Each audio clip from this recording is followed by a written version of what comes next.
ಏನು ಇನ್ನು ಪೊಲೀಸ್ ಬಂದಿಲ್ವಾ?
ಬಿಡ್ರಿ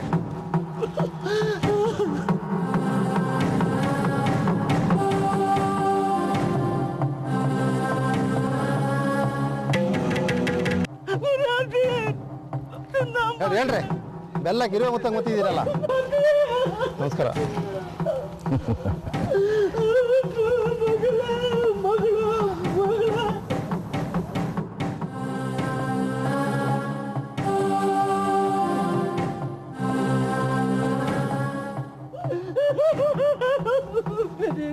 ಫೋಟೋಂಟಿ ಮೆಜರ್ಮೆಂಟ್ ತಗೊಳ್ಳಿ. ಜೋತಪ್ಪನ ಇಟ್ಕೊಳ್ರಿ, ಗಟ್ಟಿ ಇಟ್ಕೊಳ್ಳಿ.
ವಿಷಯ ಕೊನೆಗೂ ನಾನು ಹೇಳಿದ ಗಡಿಗೆ ಬಂತಲ್ಲ. ಗುಲಾಬಿ ಅಂತ ಹೆಣ್ಮಕ್ಳು ರಸ್ತೆಯಲ್ಲಿ ಇಲಿ ಸತ್ತಂಗೆ ಸತ್ ಬಿದ್ದಿದ್ದಾರೆ ಅಂದ್ರೆ ಲೆಕ್ಕ ಹಾಕೊಳ್ರೆ.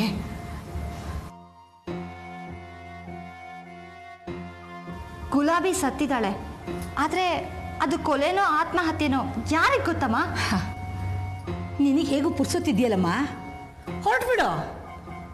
ಪತ್ತೆದಾರಿ ಕೆಲಸ ಮಾಡೋದಕ್ಕೆ ಊರು ನುಸಾಬ್ರಿ ನಮ್ಮ ವಂಶಕ್ಕೇನು ಹೊಸ್ತಲ್ವಲ್ಲ. ಮಂತ್ರ ತಂತ್ರಗಳನ್ನೆಲ್ಲ ಅರ್ದು ಜ್ಯೂಸ್ ಮಾಡಿ ಕುಡ್ದವ್ರೆ ಈ ಮನೇಲಿ ಇರೋದು. ನೀನು ಹೇಳಿದ್ದೆ ಸರಿ ಕಣೆ ಅಮ್ಮ. ಅಮ್ಮ, ಸುಮ್ಮನೆ ಎಲ್ಲರ ಮೇಲೂ ಕೂಗಾಡ್ತಿಲ್ಲ ನೀನು. ಊರಲ್ಲಿ ಏನು ನಡೀತಾ ಇದೆ ಅಂತ ಗೊತ್ತು ತಾನೆ. ಇನ್ನಾದರೂ ನಿನ್ನ ತಿರುಗಾಟಕ್ಕೆ ಕಡಿವಾಣ ಹಾಕಲಿಲ್ಲ ಅಂದರೆ ಅನಾಹುತ ಗ್ಯಾರಂಟಿ. ಅರ್ಥ ಮಾಡ್ಕೊಳ್ಳಿ ಅವಿವೇಕಿ. ಯಾಕೆ ಅಮ್ಮ ಅಪಶಕ್ನದ ಮಾತು ಮಾತಾಡ್ತೀಯಾ? ಊರ್ ನೆತ್ತಿ ಮೇಲೆ ಅಪಶಕನ ಕಾಗೆ ಕೂತ್ಕೊಂಡು ಕಾ ಕಾ ಅಂತ ಕೂಗ್ತಾ ಇರೋದು ನಿನಗೆ ಕೇಳಿಸ್ತಾ ಇಲ್ವಾ? ಬಾ, ನೆನೆಸ್ಕೊಂಡ್ರೆ ಭಯ ಆಗುತ್ತೆ. ಪಾಪ ಗುಲಾಬಿ ಎಂತ ಹುಡುಗಿ ರಸ್ತೆ ಹೆಣವಾಗ್ಬಿಟ್ಲಲ್ಲ. ಛೇ, ಇಷ್ಟೇ ಬದುಕು.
ಯಾಕಯ್ಯ ನೀನು ನಿದ್ದೆ ಮಾಡ್ತಾ ಇಲ್ಲ?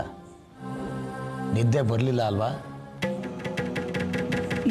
ಇಲ್ಲ ಕಣೋ, ಹಾಗೇನಿಲ್ಲ. ಸುಳ್ಳು ಹೇಳಬೇಡ. ನಿನ್ನ ಮುಖ ಕಣ್ಣೆ ಹೇಳ್ತಾ ಇದೆ ನೀನು ಎಷ್ಟು ಹೆದರಿದೀಯಾ ಅಂತ. ಹೌದಮ್ಮ, ಭಾಸ್ಕರ್ ಮಾವ ಆಗ್ಲಿಂದ ಎಪ್ಸಿ ನೋಡು, ನಿಮ್ಮಮ್ಮ ಮಲ್ಕೊಂಡಿಲ್ಲ, ನರಳ್ತಾ ಇದ್ದಾಳೆ, ಹೆದರ್ಕೊಂಡಿದ್ದಾಳೆ ಅಂತ ಹೇಳ್ತಾನೆ ಇದ್ದ. ಹೌದು ಕಿರಣ, ಹೇಗೆ ಮಲಗಿದ್ರು ನಿದ್ದೆ ಬರ್ತಾ ಇಲ್ಲ. ಏನಾಗೋಗಿದೆಯಾ ನಮ್ಮ ಶಿವಪುರಕ್ಕೆ? ನನಗೆ ತುಂಬ ಭಯ ಆಗ್ತಾ ಇದೆ. ಊರಲ್ಲಿ ಏನೋ ನಡೀತು, ಅನಾಹುತ ಆಯಿತು ಅಂತ ನೀನು ತಲೆ ಕೆಡಿಸ್ಕೊಂಡು ಮನೇಲಿ ಕೂತ್ಕೊಂಡ್ರೆ ನಿನ್ನ ಆರೋಗ್ಯದ ಗತಿ ಏನಾಗಬೇಕು? ಅಕ್ಕಯ್ಯ, ನೀನು ನಮಗೆ ಬೇಕು. ಭಾಸ್ಕರ, ಇವತ್ತು ನೀನು ಸರಿಯಾಗಿ ಅಂದಾಜು ಮಾಡಿದ್ಯಾ. ನಾನು ಇವತ್ತು ಕುಡ್ದಿಲ್ಲ ಅನ್ನೋ ಕಾರಣಕ್ಕೆ ನಿನ್ನ ಮೇಲೆ ಪ್ರೀತಿ ತೋರಿಸ್ತಾ ಇದ್ದೀನಿ ಅಂತ ತಪ್ಪು ತಿಳಿಬೇಡ. ಅಕ್ಕಯ್ಯ, ನಾನು ಕುಡ್ಕ ಹೌದು, ಆದರೆ ಕಡ್ಕ ಅಲ್ಲ.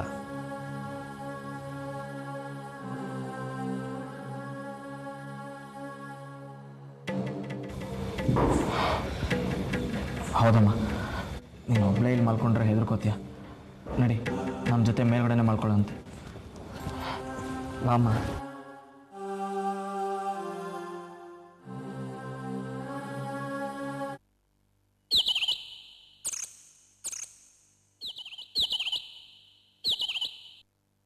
ತನಿ ಹಾಕಿಲ್.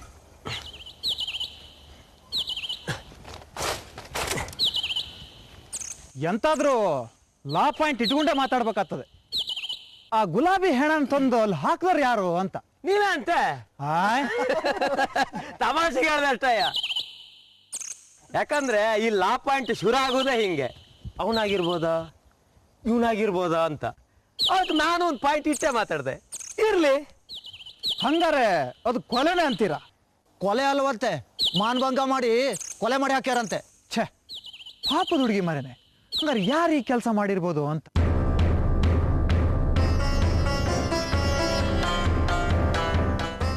ನಮಸ್ಕಾರ ಸರ್. ನಮಸ್ಕಾರ. ನಿಮ್ಮ ಹೆಸರೇನ್ರಿ? ವಾಸಪ್ಪ ಗೌಡ ಅಂತ ಸರ್. ರಂಗ ಬೋಜ ಅಂತ.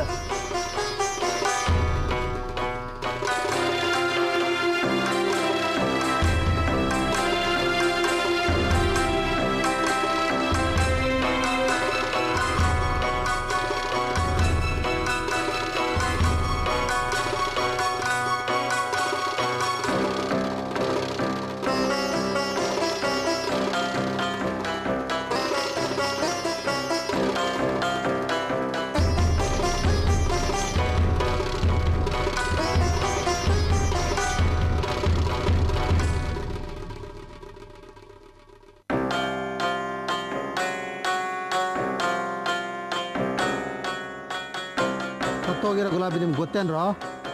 ಊರು ಮನೆ ಹುಡುಗಿ ಸರ್, ಅಷ್ಟು ಗೊತ್ತಿಲ್ಲದೆ ಇರುತ್ತೆ ಸರ್. ಅವಳ ಕ್ಯಾರೆಕ್ಟ್ರು ಅವಳ ಗುಣ ನಡತೆ ಒಳ್ಳೆ ಹುಡುಗಿ ಸರ್. ಅವಳಾಯ್ತು, ಅವಳ ಕೆಲಸ ಆಯ್ತು.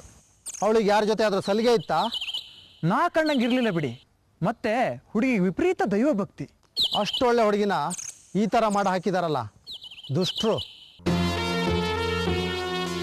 ಯಾರು ಸರ್? ಗೊತ್ತಾಗುತ್ತೆ. ನಾನು ಅದೇ ಡ್ಯೂಟಿಲಿ ಇದ್ದೀನಿ ಈಗ. ಯಾರ್ಯಾರ ಮೇಲೆ ಅನುಮಾನ ಇದೆಯೋ ಅವ್ರ ಮೇಲೆ ಕಣ್ಣಿಟ್ಟಿದ್ದೀನಿ.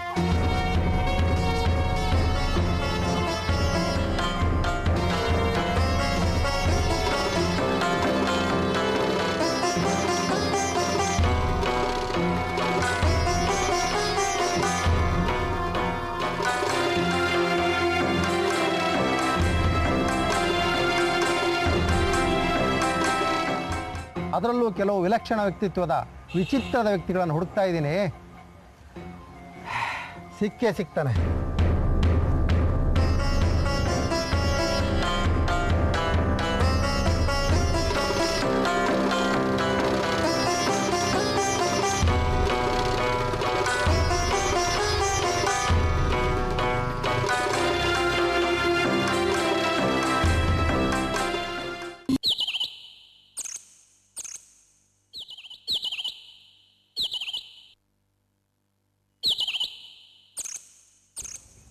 ಸ್ವಾಮಿ,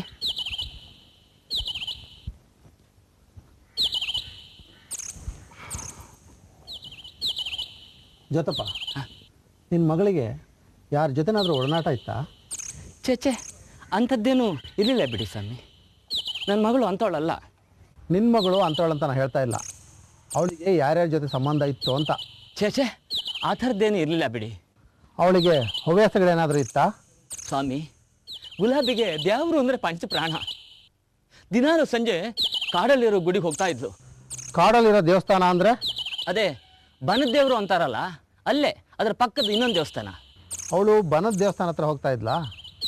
ಅಲ್ಲಿ ದರ್ಶನ ಬರೋದೆಲ್ಲ ಇದೆ ಅಲ್ಲ? ಹಾಂ, ಹುಣ್ಣಿಮೆ ದಿನ. ಆ ದಿನ ತುಂಬ ಜನ ಜಾಸ್ತಿ ಅಲ್ವಾ. ನನ್ನ ಮಗಳಿಗೆ ಜನ ಗಿನ ಅಂದ್ರೆ ಆಗ್ತಾ ಇರಲಿಲ್ಲ. ಅವಳು ಸಂಜೆ ಹೊತ್ತು ಹೋಗ್ತಾ ಇದ್ಲು.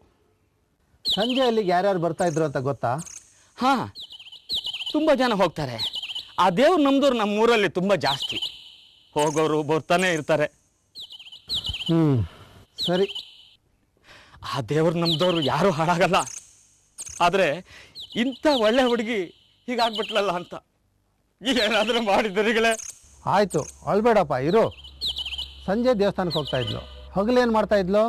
ಹಾಲಪ್ಪಗೌಡ್ರು ಅಂತಿದಾರಲ್ಲ, ಅವ್ರ ಮನೆಗೆ ನನ್ನ ಮಗಳು ಕೆಲಸಕ್ಕೆ ಹೋಗ್ತಾ ಇದ್ಲು. ಹಾಲಪ್ಪಗೌಡ್ರು? ಹಾಂ, ಕಾನ್ ಮನೆ ಹಾಲಪ್ಪಗೌಡ್ರು. ಅವ್ರ ಮನೇಲಿ ನನ್ನ ಮಗಳು ಕೆಲಸ ಮಾಡ್ತಾ ಇದ್ಲು. ಸರಿ ಬಿಡು.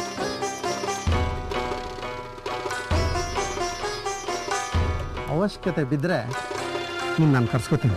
ಆಯ್ತು ಸರ್.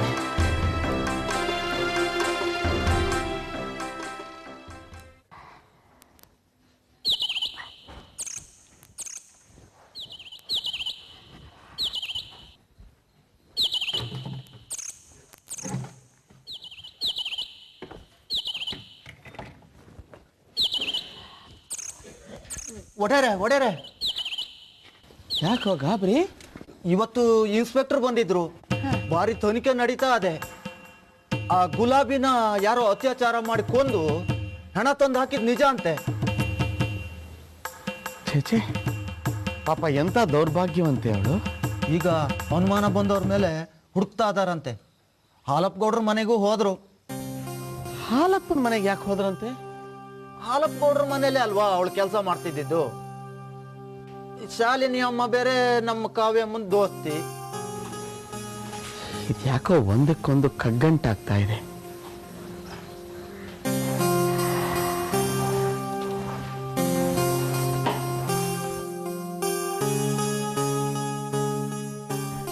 ಅಮ್ಮ, ವಿಷಯ ಗೊತ್ತಮ್ಮ? ಪೊಲೀಸ್ನವರು ಹಾಲಪ್ಪಗೌಡ್ರನ್ನ ಕೂಡ ಪ್ರಶ್ನೆ ಮಾಡಿ ಮುಗಿಸಿದ್ದಾರೆ ಗುಲಾಬಿ ಬಗ್ಗೆ. ಅವಳು ಹಾಲಪ್ಪಗೌಡ್ರ ಮನೇಲಿ ಕೆಲಸ ಮಾಡ್ತಿದ್ಲಲ್ವಾ, ಹಾಗಾಗಿ. ಸರಿ ಕಣೆ, ಹಾಲಪ್ಪಗೌಡ್ರ ಮಗಳು ಶಾಲಿನಿ ಕೂಡ ಗುಲಾಬಿ ವಯಸ್ಸಿನವಳೆ ಅಲ್ವಾ, ಹಾಗಾಗಿ ಪೊಲೀಸ್ನವರು ಶಾಲಿನಿ ಕೂಡ ಪ್ರಶ್ನೆ ಮಾಡೇ ಮಾಡ್ತಾರೆ. ಆಗ ಶಾಲಿನಿ ಜೊತೆ ಬೇರೆ ಯಾರಿದ್ರು ಅನ್ನೋ ಪ್ರಶ್ನೆ ಬರುತ್ತೆ. ಆ ಪ್ರಶ್ನೆಗೆ ಉತ್ತರ ನಮ್ಮನೆ ಕಡೆಗೂ ಬರುತ್ತೆ. ಅಂದ್ರೆ ನಮ್ಮ ಕಾವ್ಯನ ಅರ್ಥ ಮಾಡ್ಕೊಳೆ. Very simple. ನಾನು ನಿನ್ ಮಾತು ಕೇಳ್ತಾ ಇದ್ದೀನಿ ದಿವ್ಯಾ. ಯಾಕೆ ಈಗ ಅಭಿಷೇಕದ ಮಾತು ನುಡಿತಾ ಇದೆಯಾ? ಮನೇಲಿ ನಿನ್ನ ಮದುವೆ ಪತ್ರಿಕೆ ತಂದಿಟ್ಟು ಪೂಜೆ ಮಾಡಾಗಿದೆ. ಈಗ ಇಲ್ಲದ ಅಭಿಷೇಕನ ನುಡಿಬೇಡ. ಚಾನ್ಸಸ್ ಇದ್ದೇ ಇದೆಪ್ಪ. ಪೊಲೀಸ್ ಕೇಸು ಅಷ್ಟು ಸುಲಭ ಅಲ್ಲ. ನೋಡು, ನಿನ್ನ ಮದುವೆಗೆ ಇನ್ನು 18 ದಿನ ಬಾಕಿ ಇದೆ. ಅಷ್ಟು ದಿನವಾದ್ರೂ ನಗನಗ್ತಾ ಗೆಲುವಾಗಿರು. ಖುಷಿಯಾಗಿ ಇದ್ದು ಯಾವುದು ಕೆಟ್ಟದನ್ನ ಯೋಚನೆ ಮಾಡಬೇಡ. ಕಾವ್ಯಂಗೆ ಏನೂ ಆಗಲ್ಲ. ಏನೋಪ್ಪ, ನನಗಂತೂ ಊರಲ್ಲಿ ನಡೀತಾ ಇರೋ ವಿದ್ಯಮಾನಗಳನ್ನ ಗಮನಿಸಿದ್ರೆ ಭಯ ಆಗ್ತಾ ಇದೆ. ಆ ಭಯ, ಕಾವ್ಯನ ಬಗ್ಗೆ ನಿಂಗಿರೋ ಅನುಮಾನ ಎರಡನ್ನು ಕಿತ್ತು ಹಾಕಿ ಆರಾಮಾಗಿರು, ಆಯ್ತಾ?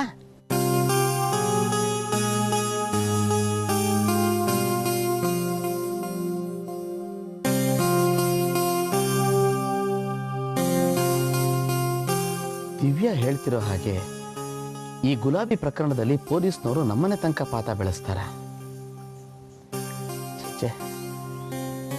ಹಾಗಾಗದೇ ಇರ್ಲಪ್ಪ.